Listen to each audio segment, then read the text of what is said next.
Good evening and welcome to the opening event, the opening celebration to the Bicentennial of Marion County. I'm Mark Holbrook, a member of the Bicentennial Steering Committee, and along with the other committee members and our chairperson, Randy Winland, we welcome you and thank you for coming this evening. Now, 200 years ago, when Marion County was first established, it was a very quiet place. No noise. There was no traffic, no television, no radio, and no cell phones. So let's take this opportunity to silence your cell phone. Okay, very good. Now, before we begin the program this evening, it is appropriate that we officially open our year-long bicentennial celebration with a proclamation. So I'll ask that our County Commissioner, Mr. Kerr Murray, to please come up and share that bicentennial proclamation with us. Thank you, Mark. It is an honor and a pleasure to be here with you folks tonight. Now with that, I'm going to read the proclamation. Whereas the County of Marion, Ohio was created by action of the Ohio Legislature on February 12, 1820, with the legislation taking effect on April 1st, 1820. And whereas it is fitting to recognize and celebrate the bicentennial of the creation of Marion County, Ohio in the year 2020. And whereas the residents of Marion County, both past and present, have developed a rich heritage in the fields of agriculture, business, education, healthcare, industry, service, and more. And whereas the residents of Marion County have joined together to recognize and celebrate this heritage on the occasion of the county's bicentennial. And whereas clubs, churches, organizations, places of employment, and more have joined together to support this celebration. And whereas the Marion County Bicentennial Committee has planned and developed a year-long series of events to both celebrate and preserve the memories of the bicentennial year. Therefore, be it resolved that we, the Commissioners of the County of Marion, Ohio, do hereby proclaim that the 200th anniversary of the founding of Marion County shall be recognized and celebrated throughout 2020. In witness whereof, we, the Board of Commissioners of Marion County, Ohio, have hereunto subscribed our names and caused the official seal of Marion County, Ohio to be affixed this second day of January 2020, as signed by Andy Applefeller, Ken Stuyvesant, and Kerr Murray Commissioners. Thank you.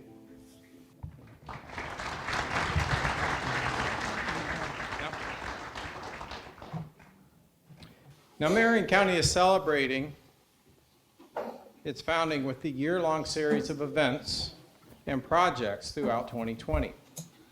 The activities include events in the various villages and Marion City, and a significant part of the overall celebration will be a series of forward legacy projects designed to have an ongoing impact when the bicentennial projects and year is over.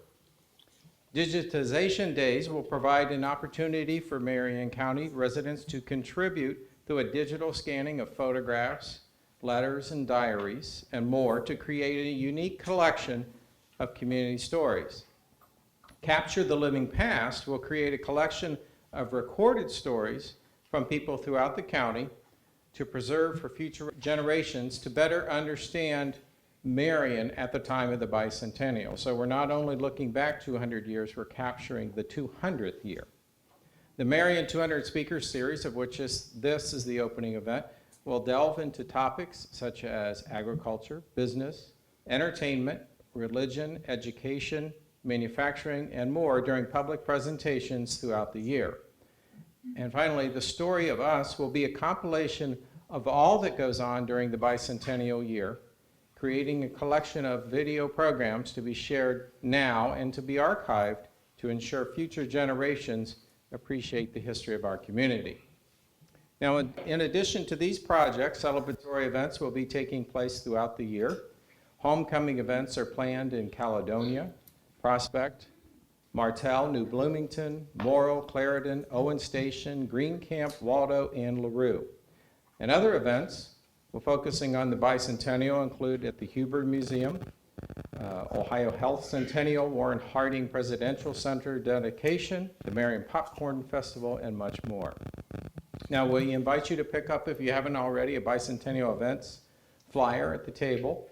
And very soon, we'll have a full-fledged brochure with every single bicentennial event on it for the coming year.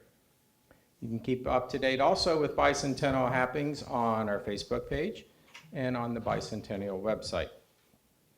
Now, this year-long celebration would not be possible without our generous legacy sponsors. Our thanks this evening go to the Marion County Commissioners, the Marion Community Foundation, the Marion Area Convention and Visitors Bureau, Marion Technical College, Merrill Lynch, the Olson Vincent Sharma Group, Ohio Health, and Tri-Rivers Career Center, and the Marion County Historical Society. Now, we are pleased and honored to welcome this evening's speaker to kick off our bicentennial year. Dr. Bradley Lepper is a Curator of Archaeology at the Ohio History Connection. Dr. Lepper earned his Bachelor's of Arts degree from the University of New Mexico and his Master's of Arts and PhD degrees from the Ohio State University. His primary areas of interest include the Ice Age peoples of North America, Ohio's magnificent mounds and earthworks, and the history of North American archaeology. Dr. Lepper has written extensively on these subjects for both technical journals and magazines intended for a general audience. He is the author of the book Ohio Archaeology, an illustrated chronicle of Ohio's ancient American Indian cultures, published in 2005 by Orange Fraser Press. He also writes a monthly column on archaeology for the Columbus Dispatch.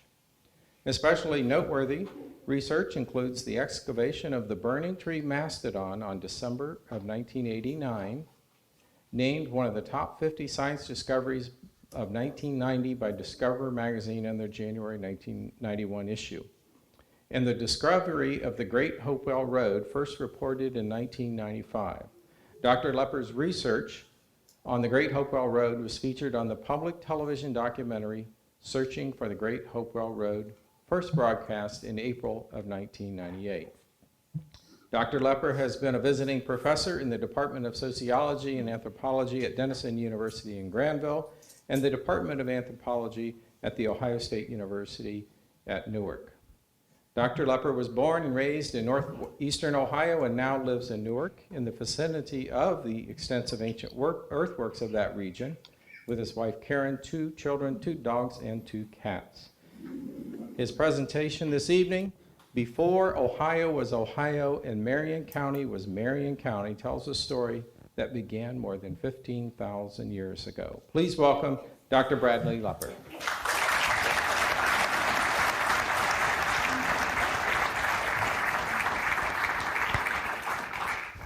Thank you, Brad. Well, thank you very much, Mark, and thank you all for coming out on this not very wonderful night. And I especially want to thank the organizers of the bicentennial celebration for appreciating that there was a lot here in Marion County, the area we now call Marion County, before 1820, and to appreciate the ancient American Indian legacy that is so important, I think, to Ohio's heritage. So there's a remote here. Let's see if this works. So actually, quite a lot happened before Marion County was Marion County, and it's almost hard to know where to begin, how much to encompass, how far back to go. I'm used to beginning the story at about 15,000 years ago when the first people got here, and that's where the story really gets interesting from my perspective, but I want to provide a little deeper background. So here, and I'm sure you can't all read that in the back, but it's a schematic cartoon drawing almost of the geological layers that make up not Marion County, because much of Ohio has had many of these layers stripped off, but this is if there was a continuous sequence from earliest to most recent times, this is what it would look like. And on the right-hand side, I've got sort of brackets to show where the geology of Marion County is. down there by the Isotelus, our official state trilobite. Most of the rocks, the bedrock rocks in Marion County are Devonian and Silurian, which are like 0.4 million years old. And this is long before people, of course. And then all the rocks above it, the green ones in particular, where the dinosaurs would be, we don't have those rocks anywhere in Ohio. So we don't get to have dinosaur fossils at the Ohio History Connection, which is more's the pity, because that attracts a lot of people. But that happened much later in time than what was happening in the rocks in Ohio and in Marion County, of course. And then at the top, what's called the Pleistocene and the Holocene. This is kind of like, well, when I had geology professors and I told them I was an archaeologist studying this later period, they referred to the Pleistocene as overburden. It was just the stuff that was on top of, like icing on a cake where all the good stuff was in the cake. They were really interested in the bedrock. But that really is almost what the Pleistocene is, just a layer of deposits over the top of the bedrock of Ohio. And that'll be a little more apparent in one of my next slides.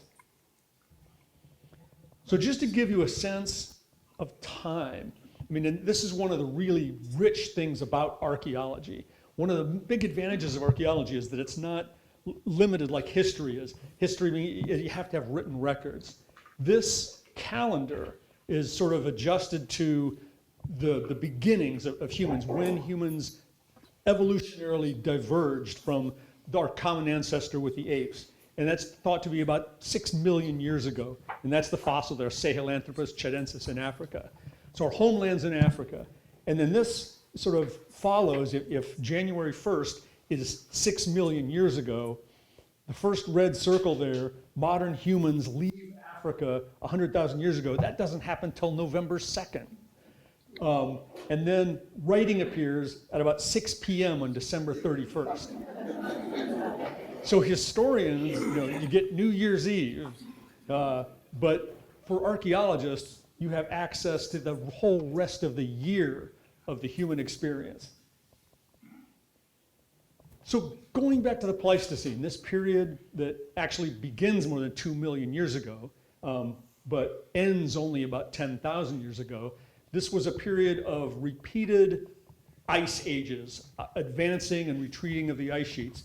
And this is showing it just after the maximum when the ice sheets are starting to melt back.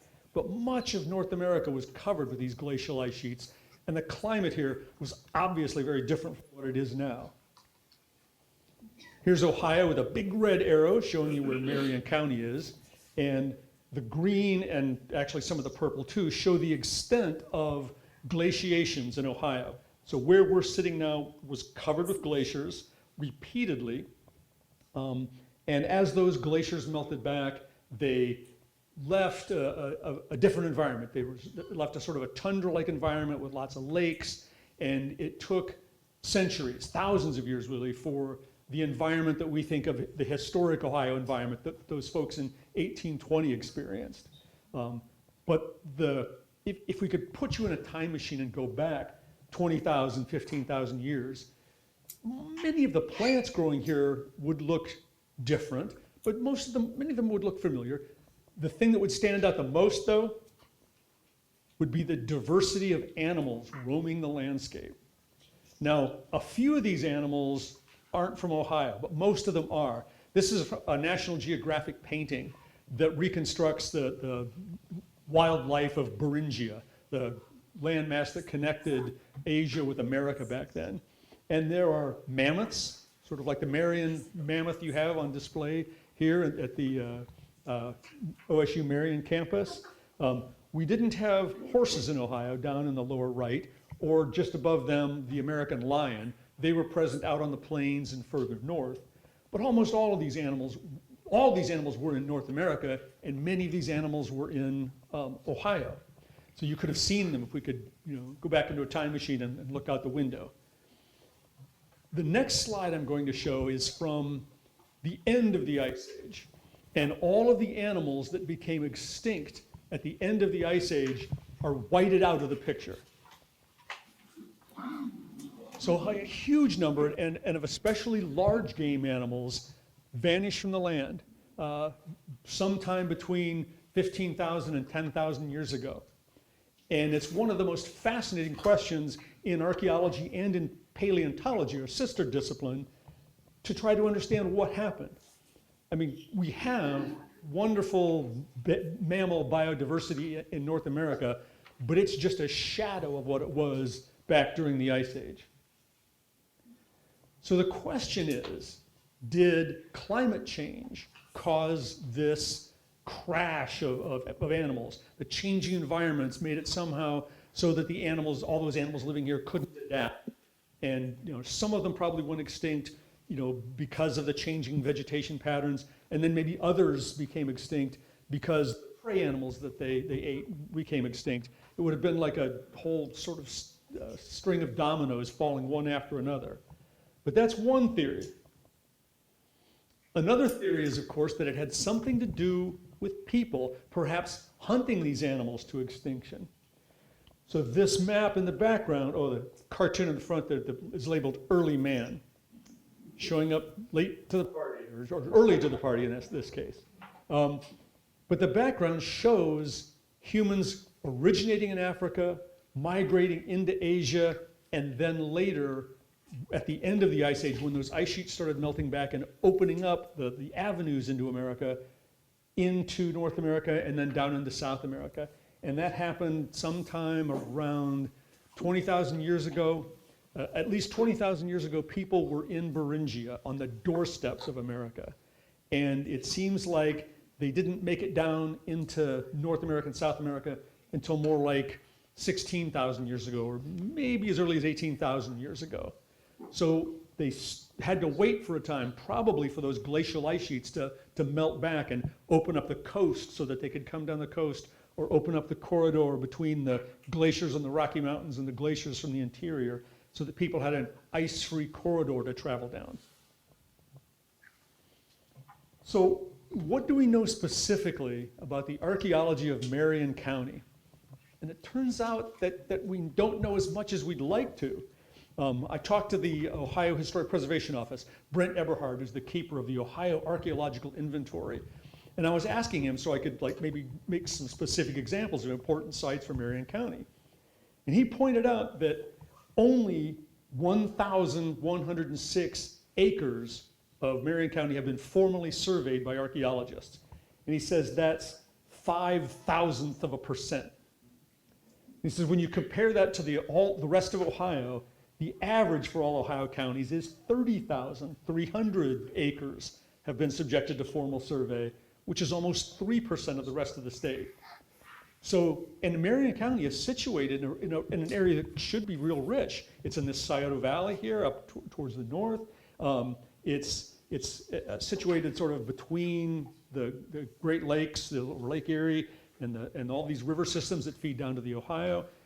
There was surely a lot going on here for those 15,000 years that American Indians lived here prior to Europeans appearing here. But we don't have a lot of insight to it. Here's actually the Ohio History Connections archaeology team working here at Harding Home.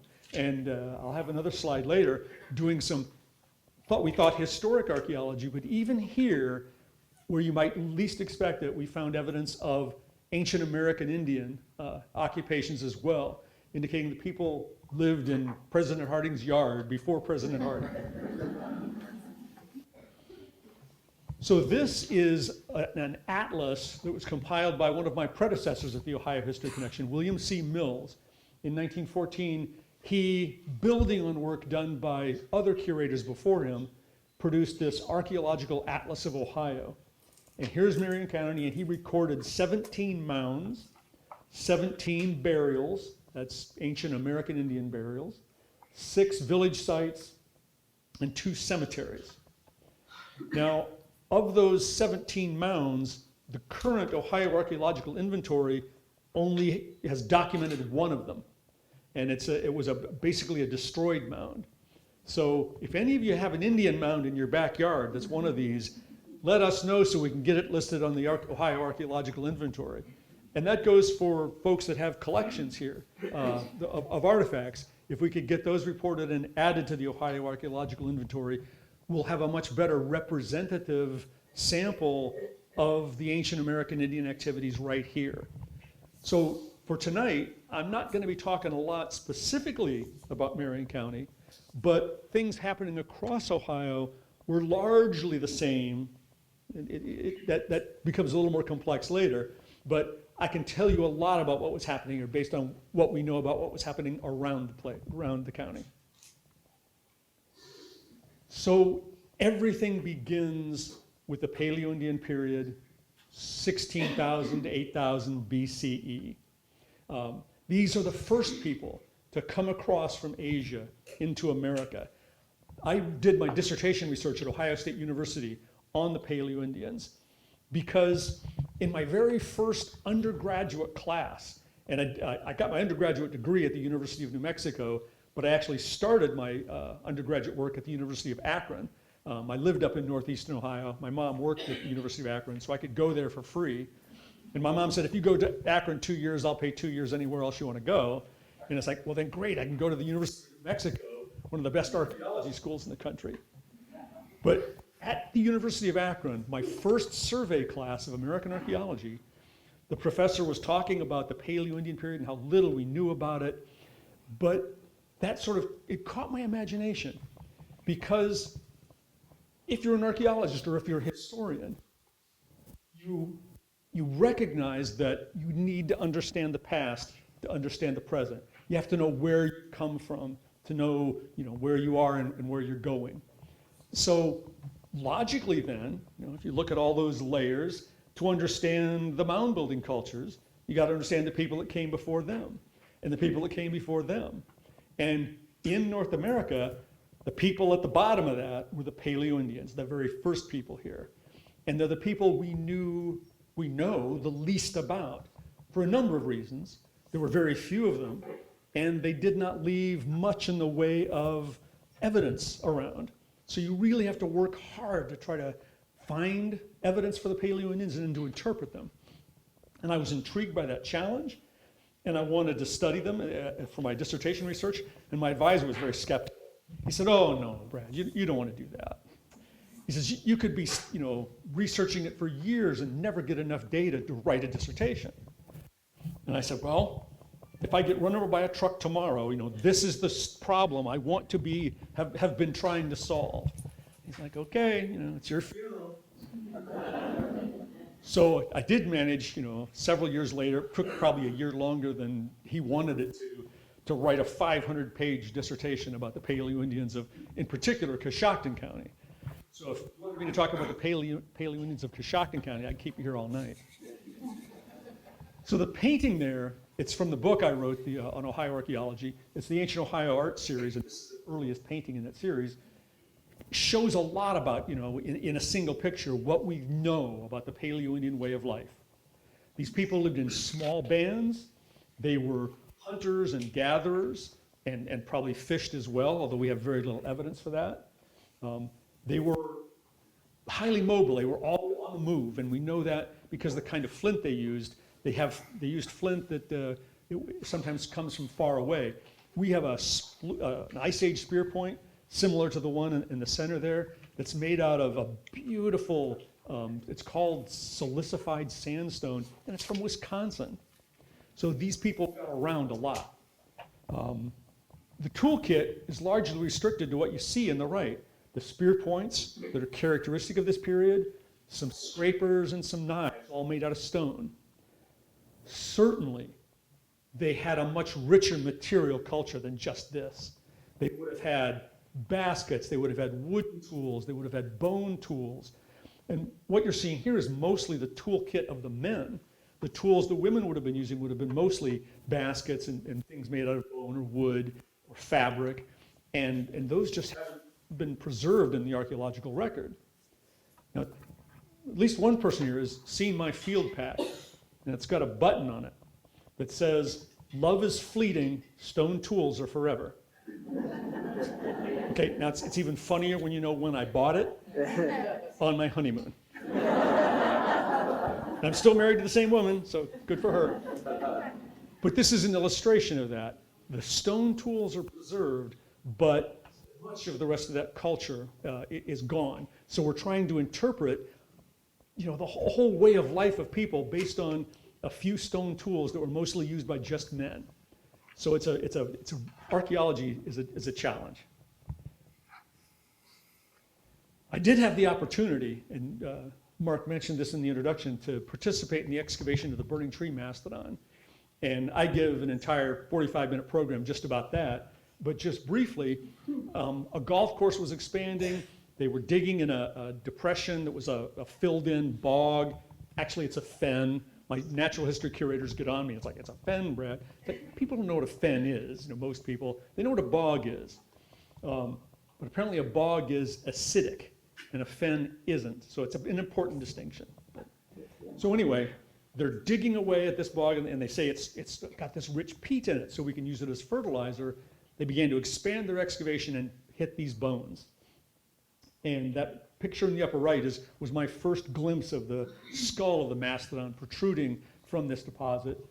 And the owner of the golf course really wanted us to do it in like a day, get these bones out of here. We wanted to spend 2 months on the excavation, but it was in December, so the wind chill factor is like below 0. And he basically, it was his right, he owned the land to let us, only take, he could say how long we could spend, we couldn't spend 2 months. So in 2 days, we with as much care as we could in 2 days, excavated it and found that the bones were separated into 3 separate piles. And why on earth would that happen? We also, after studying the bones, found stone tool cut marks on some of them. So what we think happened is that this mastodon was probably hunted. I mean, we know based on the growth rings in his tusks, it was him, by the way, and also the food that he was eating in his stomach. He died in the fall, probably around October, and we think, and he had a full belly. I told that because we found his gut contents, so he didn't die of starvation, and he didn't die in the middle of winter when it would have been perhaps frozen to death in a bad storm or something, and he didn't fall in the bog and drown, because it turned out he died somewhere else. In addition to the cut marks, some of the bones have drag marks, where his bones were dragged across a sandy or gravelly surface.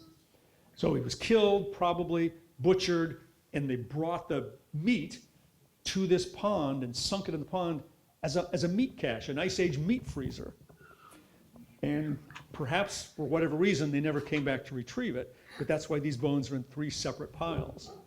And I think that tells us something interesting about their way of life. They were really smart, but they also, I always had it in my mind back when I was studying Paleo-Indians as a grad student, that why on earth, if there are white-tailed deer and elk around, why you would go try to kill a mastodon with a stone on the end of a stick.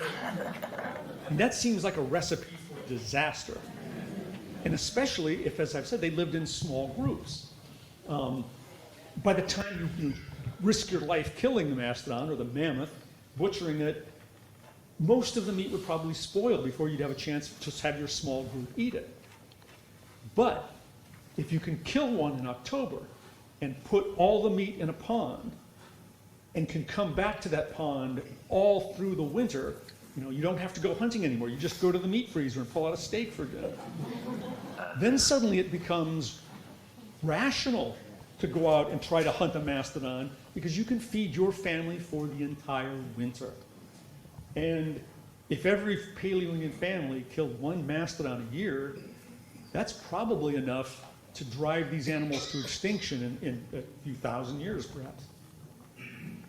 And so, yeah. So the Paleo-Indian period comes to an end with the end of the Ice Age and the changing environments associated with that, and with all those extinctions. The extinctions probably didn't all happen at once, but they happened, well, in pretty short order in geological time period. Probably within the space of a few thousand years, these animals all became extinct. And the forests that we sort of think of as the forests of historic Ohio, developed with all the nut trees and the rich plant diversity. And this is the Archaic period. people changing their ways of life to adapt to these new conditions, richer plant resources. So these archaic people are gathering nuts and storing nuts for the winter. They're fishing and gathering all the other diversity of plants, but they're still hunting deer, elk, bear, beaver, wild turkey. And here's the toolkit, and you'll see the archaic period lasts for an enormous amount of time. So this isn't just one homogeneous culture for almost 8,000 years. There's an early archaic and a middle archaic and a late archaic, and they gradually, change their ways of life. And you can see the diversity of spear points from the earliest on the left to the latest on the right. So the cultures did change, but based on, sort of our archaeological lens on that time period, their way of life is similar over this broad period. They're hunters, fishers, gatherers, but they don't hunt mammoths and mastodons, and they haven't yet, although they start experimenting at the end of it, during the very end of the archaic, they aren't yet growing crops.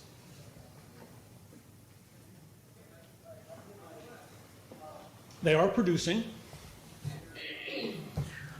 some beautiful art, as you can see here on this shell gorget at the bottom, carved in the shape of some kind of animal, and you can use your imagination and try and figure out what that might represent, whether it's a raccoon or a bear or who knows what, or maybe it's some kind of supernatural being. That shell gorget is from what's called the glacial came culture in the very late archaic. These are people that are settling down more. They actually established the first cemeteries in Ohio. And there's many of these glacial came sites in Marion County. Those are some of the sites that Mills documented as cemeteries and burials.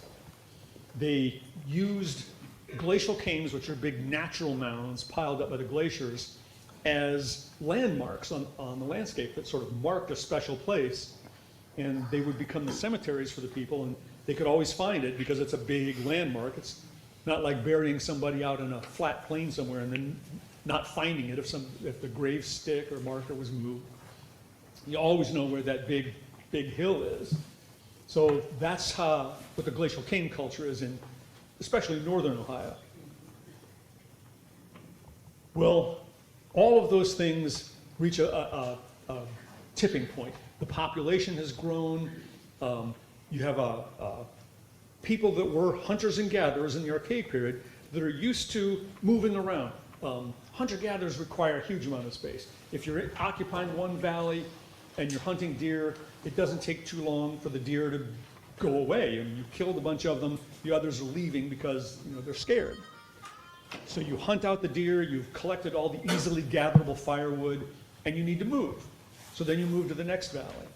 And probably over a period of 100 years, you make it back to that eventually after going from valley to valley to valley. You go back to that same valley, but the resources have recovered, and the deer are back. And so that's why hunter-gatherers require so much land. But if the population levels rise to the point where all those valleys are occupied with people, and so you're here and the deer are getting thin, so you move to another valley and you go, wait a minute, there are already people there hunting deer. And there are already people over here hunting deer.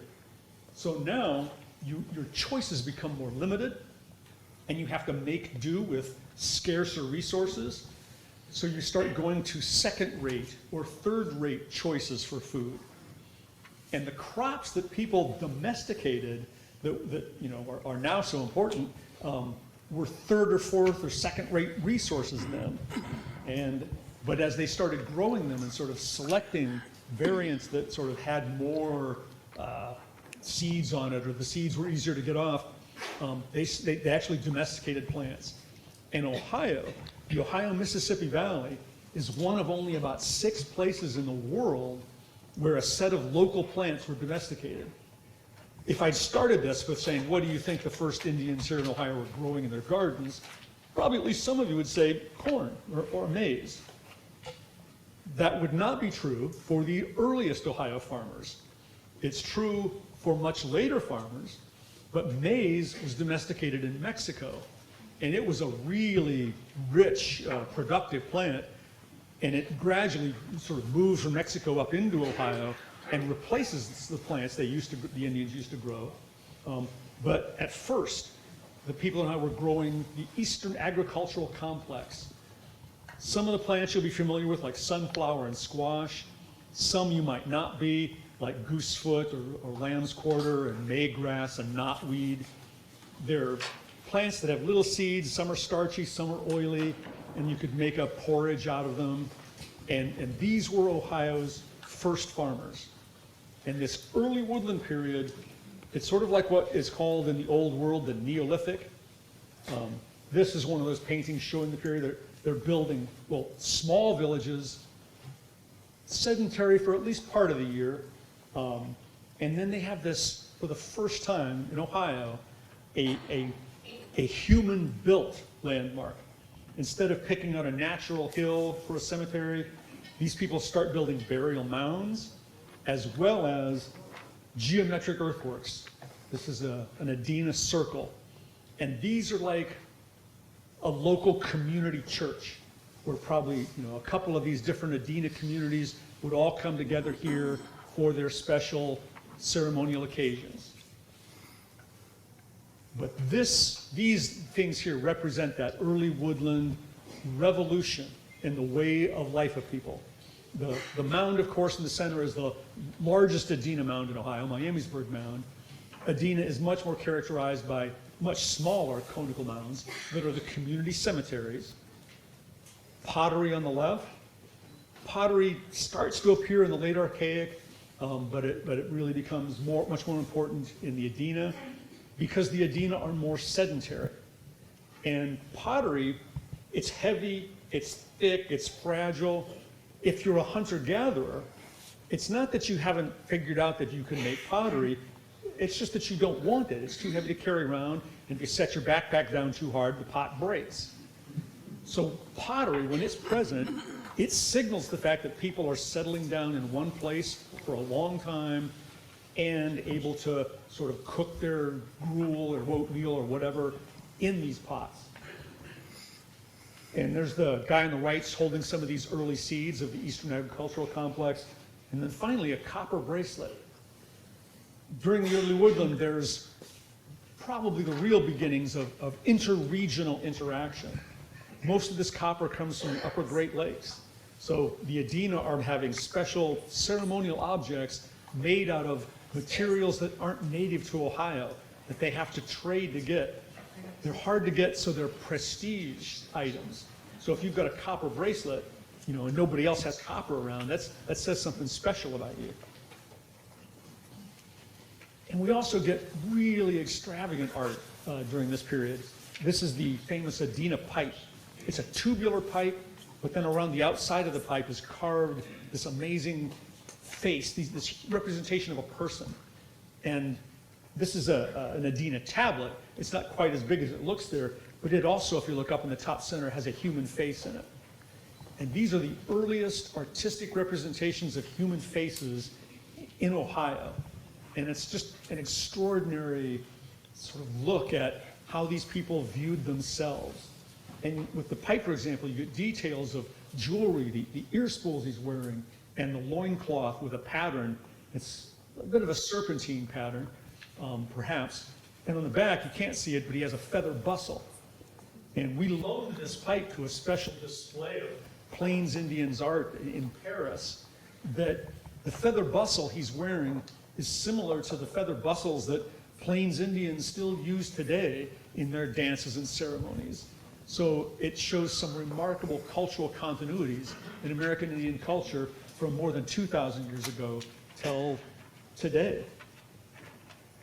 But those objects, those artifacts that show human faces, I think, at least for me, and I think for a lot of people, give you a special connection to the past.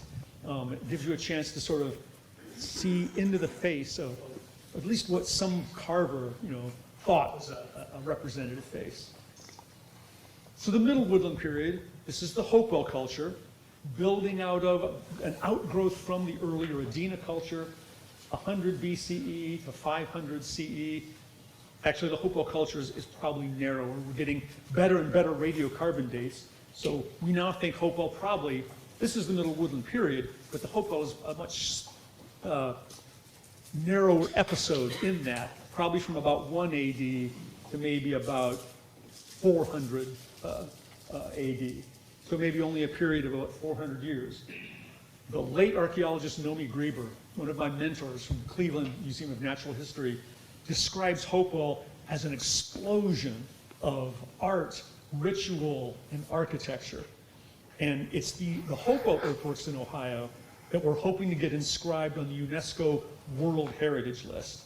The Newark earthworks, the Fort Ancient earthworks, and the 5 earthworks that make up Hopewell Culture National Historical Park in Chillicothe.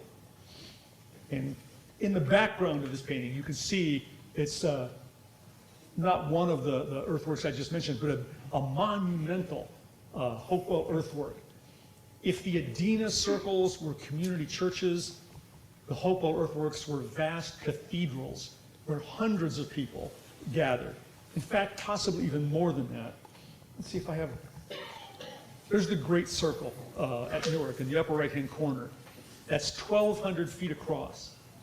It was after the Civil War, Rutherford B. Hayes was president. There was a grand reunion of the Union Army held at the fairgrounds that then was inside that circle. And the Cincinnati newspaper said 20 to 30,000 people gathered inside that circle to hear orations from President Hayes and General Garfield, soon to be President Garfield, and William Tecumseh Sherman. And actually, there's a humorous anecdote there, but I'll get to that in just one second. I don't know that 20 or 30,000 Hopewell people ever gathered in that circle, but that's the scale of it, that's the size of it, it's enormous. So that's the anecdote. You got President Hayes and General Sherman at a speaker's platform that was erected for the occasion, probably built by the lowest bidding contractor, just the way we do it today. And that same Cincinnati newspaper said that partway through the ceremonies, the speaker's platform began to collapse. And it says President Hayes and General Sherman and Garfield only saved themselves by throwing themselves forward out of their chairs, with their chairs falling backward into the collapsing ruin of the speaker's platform. So we almost lost a president in Newark. And there's an apocryphal story that General Sherman at a reception in Newark after that event said, "One drunken carpenter in Newark almost accomplished what 1,000 rebel sharpshooters couldn't do." So that's Fort Ancient at the bottom, 3.5 miles of earthen walls that surround this flat-topped mesa down in Marion County. And then that's the Hopewell earthworks, one of the 5 sites that make up Hopewell Culture National Historical Park. And if the Adena had an occasional copper bracelet, the Hopewell had copper, and that axe, there's a scale there, but that axe is about this long. I think it weighs like 30 pounds of copper. The claw on the left is made out of mica, a flat platy material that comes from the Carolinas, the Appalachian Mountains. And the black spear point, that's also not really a spear point because it's about this big. It's bigger than a dinner plate. It's made out of obsidian, which is volcanic glass. And of course, we don't have volcanoes in Ohio, so it came from somewhere else. Well, every volcano has its own unique chemical fingerprint. And the fingerprint of that obsidian is obsidian cliffs in Yellowstone Park. So the Hopewell in Ohio were somehow getting obsidian from Yellowstone Park, marine shells from the Gulf of Mexico, copper from the Great Lakes, mica from the Carolinas, all part of this interaction. And it's going to be my next slide. But I also want to point out the carving, the stone carving in the bottom right there. It's known as the Ray figurine, but that only commemorates the fact that a guy named Charles Ray once owned it. I prefer to call it the Shaman of Newark, because it's a person, possibly a man, possibly a woman. They're wearing a big heavy bear robe, so you can't tell. There's a bear head on their head. They're wearing bear claws on their hands. And in the lap is a decapitated human head. The Hopewell culture you do find occasionally burials with a person buried and then a separated skull next to them. And people have thought that those were trophy skulls. They're enemies that they killed and cut their heads off. In the later periods, Mississippian period, only 1,000 years ago, There are artistic representations of warriors with an axe in one hand and a human head in the other. Clearly a warrior, clearly just killed his enemy and cut his head off and is, yeah, this is my enemy. That's not a warrior. That's a priest. So I think the Hopewell use of decapitated heads is a religious act. It's like the early Christians that used relics of saints. Oh yes, we have Saint Jerome's hand in this box, as a holy relic. And I think that's probably the equivalent of what the Hopewell used these human remains for. So there's the extent of that interaction sphere. And I don't know about you, but when I was going to school, so we were taught that this was a trade network. But what always puzzled me about that, and it puzzled other archaeologists, is there's nothing really from Ohio going in the other direction. We're getting large quantities of foreign stuff, but it's nothing really going in the other direction. So it makes no sense as trade. So I think some of you are old enough to remember the old marketing slogan for Ohio. Ohio, the heart of it all. 2,000 years ago, that was true. I think these Hopewell earthworks were like Mecca or Jerusalem, and pilgrims, I think, came from across their world bringing offerings that they deposited.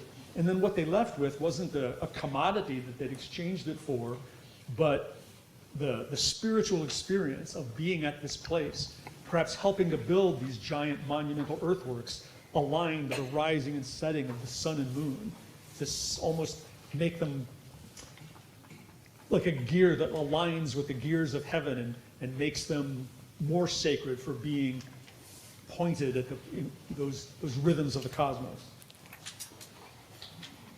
Now, let's see, this was a research done by Lisa Mills at Ohio State University, and her dissertation was published in 2003. And she wanted to look at ancient DNA from the Hopewell and then try to see which modern tribe the Hopewell are most closely related to. And we approved that research because it would help us know which tribes to consult with about different issues. And we always assumed it would be, well, the Hopewell are going to be most closely related to the Shawnee or the Miami or some local tribe. Now, she took DNA, and it was only a certain kind of DNA, and she compared it to a database of American Indian people with DNA, but it wasn't a complete database. So it was only those American Indian tribes that had contributed to it. So not every tribe was represented. And then she didn't make this map, I made this map. She found specific genetic markers in the Hopewell with people from the Chippewa, from the Ojibwe, from the Micmac, the Pawnee. And so I would put the dot on the map where those tribes are and draw a line to it. And it was, when I looked at what is this? All the lines aren't pointing in one direction, they're pointing everywhere. And I thought, well, this makes no sense. Is this just what happens over 2,000 years of sort of intermarriage from village to village and village, and those kinds of genetic changes spread like dropping a pebble in a pond and the ripples go across the country? But then I thought, wait a minute, what was that map I was just showing you? That's the same distribution. I mean, that shows that it's not just objects being traded from hand to hand, it's people moving. People from the ends of the Hopewell world coming to Ohio, staying to marry a man or woman, or going back home and taking a husband or wife with you. And that's why I think we see these genetic connections all over North America with the Hopewell culture. Well, the Hopewell culture comes to an end at around 400, 500 AD, or CE for the Common Era.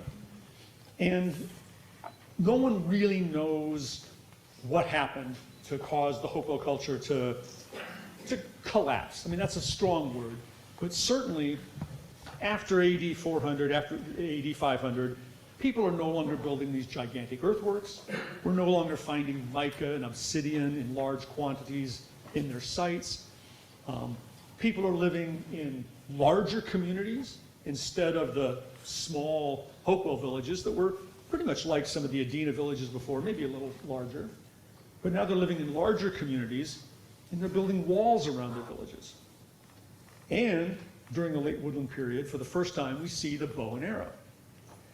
Prior to this, people are using spears thrown with a spear thrower.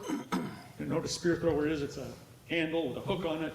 You put the hook in the end of the spear, and you throw the spear with it, and it allows you to throw that spear farther, but more importantly, harder than you could with just your bare hand. The early Paleo-Indians probably brought the spear thrower with them from Asia, and it's one of the reasons they were able to hunt mammoths and mastodons. These people are using the bow and arrow. I've talked to people, sort of modern folks who are archers and also who use spear throwers, and they say that there are, advantages of both, and they're both pretty good for hunting. The thing about the bow and arrow, though, is it's like a rapid fire thing. You can shoot arrow after arrow after arrow pretty rapidly. So I think that means its biggest advantage is as a military weapon, not as a hunting tool. So my notion of what happened to the Hopewell is that they were too successful. Their population grew, and the villages, which were small villages, scattered, and then they would come together and cooperate to build these giant earthworks and conduct these big ceremonies. Well, now villages are getting bigger and are starting to compete with one another for agricultural land or for hunting territory. And so much of what the Hopewell achieved was dependent upon cooperation. Now you've got competition. And I think that just, the whole thing, the whole basis of Hopewell culture collapsed because it couldn't be sustained in the face of this competition. And now people started banding together in larger villages for strength, for protection, and they built walls around their villages because they were expecting to be attacked by their neighbors, something we hadn't seen before. Also, we have corn showing up in that late woodland period. It's finally made its way up from Mexico. And this trend continues into what's called the late pre-contact period, when people are living in really large villages, and now they're growing the three sisters, corn, beans, and squash. We start seeing influence from the Mississippian culture from further west. We don't have anything like Cahokia. I don't know if any of you have been to Cahokia in Illinois. That's a Mississippian city that probably had 15 or 20,000 people living in it, and a giant pyramid with a flat top at the center of it. An amazing place. At its time, it had a bigger population than contemporary London and Paris. It was a huge city in middle America. We don't have anything like that, but at the same time people are doing that in Illinois, people are building these large villages, and this painting is based on Sunwatch Village in Dayton. Now, if you haven't been there, it's an amazing park because the archaeologists discovered the traces of this late pre-contact village, excavated the village, and when they found the house where the posts were set in to make the house, they put posts back in the holes and rebuilt many of the houses. So it's kind of like the colonial Williamsburg of ancient American Indian Ohio. You can go in these houses, restored houses, stand where these ancient people stood, warm yourself by a fire that was the same fire pit used by these people. It's an amazing place. You really definitely need to go there. It's part in Dayton. But that's the level of cultural development when Europeans finally came into the continent. Oh, and the tiny little arrow point there in that person's hand, that was excavated from the Harding home. So there we have an actual artifact from Marion County, the only one I'm able to show you tonight. So the other thing you see during this late pre-contact, and it's partially due to this, I think the conflict, is the Ohio starts to get balkanized. It starts to break up into different regions where people are making their own kind of pottery. And pottery is great because it's clay and you can sort of put all kinds of designs on it. And it's a way of showing your identity. So you just get different kinds of pottery now in southern Ohio versus northwestern Ohio and northeastern Ohio. And different burial practices, slightly different things. So you've got the Whittlesey culture in the far northeast and the Sandusky culture in the northwest. Old ancient culture in central and southern Ohio. In western Ohio, but mostly in Pennsylvania, you've got the Monongahela culture. But these are all contemporary cultures living slightly different ways of life at the same time. You've got this sort of what used to be a more homogeneous population broken up into these different they're not different countries, they're still American Indian peoples, they still probably exchange stuff with one another, but it's different now. You've got regions that are saying, very clearly in their art and culture, we're different from those people. And this is when I think Serpent Mound was built, although there's a big debate raging. In the journals, I'm arguing with another group of archaeologists who think Serpent Mound was built by the Adena culture. And that's one possibility. But I think it fits into this time period when Mississippian symbolism, which is so rich in serpents, is coming into Ohio. So I think that helps to explain why Serpent Mound shows up during this period, because of that Mississippian influence. But this is, unlike other mounds, like the previous mounds, everybody thinks of mounds as burial mounds. The Adena conical burial mounds were burial mounds. The Hopewell built some burial mounds, but they also built these geometric earthworks and hilltop enclosures like Fort Ancient that are like the walls of these cathedrals. Serpent Mound is very different. It's a sculpture of an animal, an effigy mound. There are no burials in it that we know of, but it seems to be like a shrine to this spirit, serpent spirit. And again, there's debate. Some people think it's Adena, but since I'm giving this presentation, I'm putting it into the Fort Ancient period. Other people might disagree. And that's one of the fun things about science, is because you have these disagreements and you go back and look for data to try to support one view or the other. And eventually we'll get this sorted out, know for sure how old Serpent Mound is. And then you get the contact period. And there's a bit of a black hole in between the late prehistoric and the contact period, because Europeans come to America and their influence is felt here long before Europeans actually get here. In some of the late pre-contact sites, the Fort Ancient sites, there are trade beads from Europe. But no European ever brought them here to trade them with them. They got those beads from Indians who traded with Indians, who traded with Indians, who traded with Europeans. But it wasn't just the beads coming here. It was European diseases that were also passing from hand to hand to hand. And those diseases entered the Ohio Valley long before the Europeans got here and decimated the population. Some people used to think 90% of people died from European diseases before the Europeans got here. Other archaeologists say, oh no, it's not 90%, it's 60%. Okay, either way, it was horrible. I mean, and most, the old people and the young people, the old people that were the holders of the traditions, and infants would be some of the worst, hardest hit by these diseases. It just tore apart the culture. Then, as the indigenous groups of Ohio are recovering from that, the Iroquois, working with the Europeans and having muskets and being very much involved in the European trade network, looked to Ohio because they've trapped out New York. And what's called the Beaver Wars, they come into Ohio to get access to the deer and beaver that are here. So they kill or drive out whoever was living in Ohio and laid claim to the area. Then later, as their influence declined, there was a vacuum that then was filled with tribes moving into the state. The Delaware, who formerly lived in New Jersey and Delaware, then lived in Pennsylvania, then got pushed into Ohio. Miami moved in from the west. Shawnee moved in from the south. Ottawa, Potawatomi moved in from the north.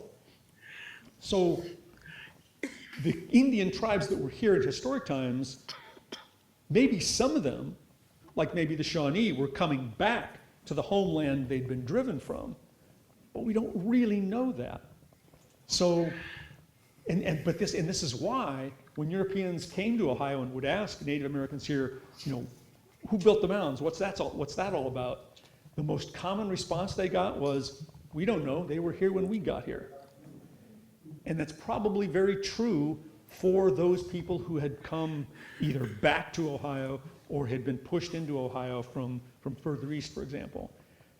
And because of those diseases that had killed all the old people with all the stories and some of those traditions, that's why this sort of link had been broken between these indigenous cultures of the 1800s and 1700s and the people that came before, even the late pre-contact people. And it's a horrible tragedy of not just the human loss, but the cultural loss that resulted from that influx of European diseases. So this is actually the translation of an inscription in King Tut's tomb. I have seen yesterday, I know tomorrow. And we study the past, we study archaeology because, as I said at the beginning, we hope to gain insights into how we've gotten ourselves into the mess we're in, or how we've been able to achieve the things we've achieved. And often it's because we're standing on the shoulders of giants, of things our ancestors achieved before us. And sometimes it's because we're trying to solve the problems that our ancestors caused for us. But either way, without a past, we don't have a heritage to stand on and to learn from. And that's why it's so important to not just know our history, but to go even deeper back in time and to get a sense of what we can learn about the ancient cultures before things were written down. I think that's probably my last slide. I'd like to open it up for questions, and I will do that, but I know there's a lot of folks here, and I don't know how long they'll let me stay. So let me see if I've got another slide. Oh yeah, my thanks to Marion County Bicentennial Celebration Committee for the invitation to be with you this evening, and thank you all for listening. And I'd just like to open it up for questions. I'm going to do those over here. I'm going to do those over here. Thank you. Okay. Thank you, Dr. Lepper. Yes, Brad's going to stay and answer your questions over here to the side. With a crowd this large, it could go on and on and on, and some of you might want to go home and not want to be offensive and get up and walk out on him. So we're going to do it that way. Or we're actually over there.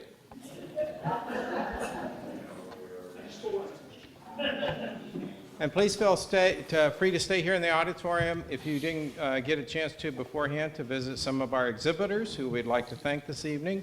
Willis Thomas, Kenzel Clutter, Rebecca McKinney, and Zoni Compton, and Richard Cooper, who are local folks who are just as passionate about history and in some cases archaeology as Dr. Lepper is. So make sure you visit them. Our thanks to Tribe Rivers Career Center for being our host this evening. And we would also like to let you know that this program has been recorded this evening and will be available sometime in the future in some format. We'd also like to let you know that other than our legacy sponsors that we mentioned earlier, you can support the bicentennial effort this year by checking with the folks at the table there at the door about making a donation. We hope you'll join us for our next Marion200 speaker series. That will be February 27th right here at Tribe Rivers, and the topic will be A Farmer's Life. Thank you and good night.